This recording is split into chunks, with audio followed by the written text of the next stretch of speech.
السلام علیکم ورحمۃ اللہ وبرکاتہ۔ بسم اللہ الرحمن الرحیم۔ ایک سنت کے بارے میں، پانی پینے کا سنت طریقہ۔ حضرت ابو ہریرہ رضی اللہ تعالی عنہ بیان کرتے ہیں کہ رسول اللہ صلی اللہ علیہ وآلہ وسلم 3 سانس میں پانی پیتے۔ جب برتن منہ سے لگاتے تو بسم اللہ پڑھتے، اور جب دور کرتے تو الحمدللہ کہتے۔ اس طرح 3 مرتبہ کرتے۔ حوالہ جامع السائل 253/2،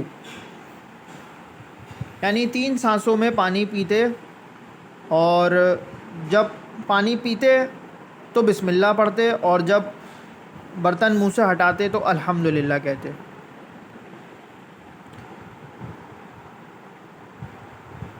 دین کی بات پھیلانا صدقہ جاریہ ہے۔ اس کو شیئر کیجئے، سبسکرائب کیجئے، لائک کیجئے۔ جزاک اللہ خیرہ۔